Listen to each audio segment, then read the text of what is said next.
बात कही थी, मेरे को एक छोटी सी स्टोरी याद आ गई, इसलिए मैंने सरवण जी से कहा एक स्टोरी मैं भी सुना देता। एक बार एक महिला ऑटो स्टैंड पे खड़ी थी। एक उधर से एक ऑटो वाला आया और उस महिला को कहा, माता जी कहाँ जाना है? उसने कहा, मेरे को रेलवे स्टेशन जाना है। उस ऑटो वाले ने उससे किराया लिया और रेलवे स्टेशन छोड़ दिया।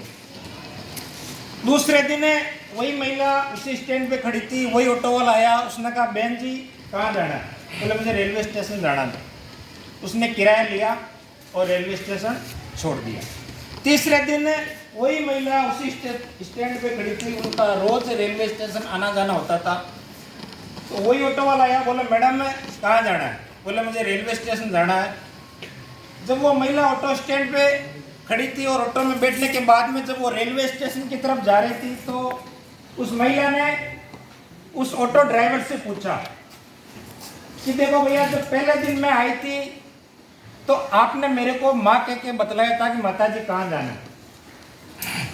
दूसरे दिन जब मैं आई थी तो आपने मेरे को बहन जी कह के बतलाया कि बहन जी कहाँ जाना है।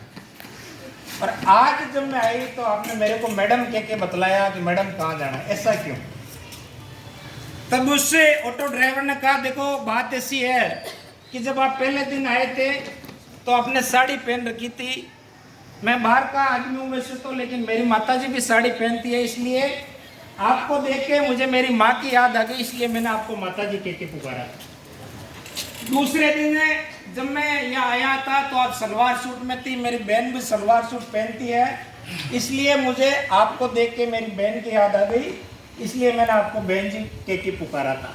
और आज जब मैं आया था तो आप जींस और टी शर्ट में खड़ी थी और उस टी शर्ट के एक कट यहाँ था, एक कट यहाँ था। अब इस लिबास में किसी को अपनी माँ और बहन तो याद आएगी नहीं, इसलिए मैंने आपको मैडम कह के पुकारा।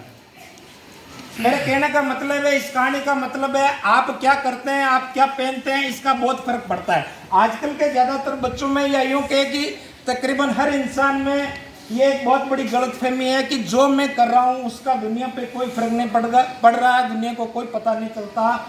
आज के युवाओं की या यूं के प्रत्येक इंसान की सबसे बड़ी ये गलती है, आप क्या खा रहे हैं, आप क्या कर रहे हैं, आप क्या पहन रहे हैं, कैसे चल रहे हैं, इससे प्रत्येक चीज का आपके जीवन में फर्क पड़ता है। सोशल मीडिया पे सर ने बहुत सारी बात की। सर, मैं कई बार घूमने का ज्यादा काम रहता है, बाइक पे रहता हूँ मैं दिन में। कई बार देखते हैं 10-10, 12-12 साल की लड़कियां एकांत में मोबाइल चला रहे हैं, उनको पता नहीं उसमें आ क्या रहा है। और मैं तो सबसे बड़ी गलती अभिभावकों की मानता हूँ। एक 12-13 साल की लड़की है, एक 12-13 साल का लड़का अगर एकांत में मोबाइल चला रहा है और घर वालों को ये पता ही नहीं है कि उस मोबाइल में आ क्या रहा है।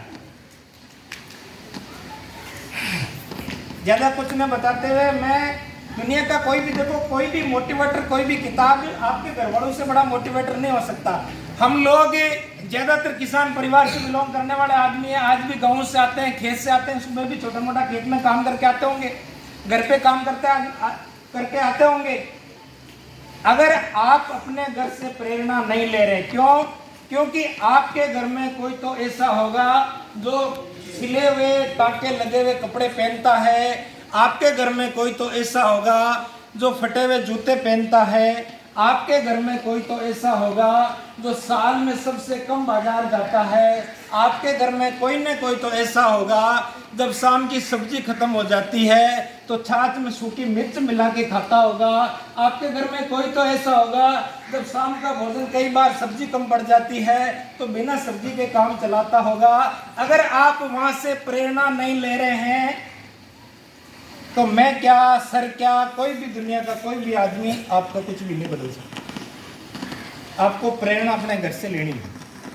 हम तो कहेंगे 2 मिनट बाद में चले जाएंगे, आप भूल जाएंगे, फिर 1 घंटे बाद में वही माहौल। लेकिन घर पे आप जाते हैं, 24 घंटे घर पे रहते हैं, स्कूल को छोड़ के बाकी 24 घंटे जब भी होता है टाइम आप घर पे रहते हैं। अगर आप अपने घर से प्रेरणा नहीं ले रहे तो दुनिया का दूसरा कोई भी आदमी, कोई भी मोटिवेटर, कोई भी किताब आपका कुछ भी एक रत्ती भर भी आप में फर्क नहीं ला सकता।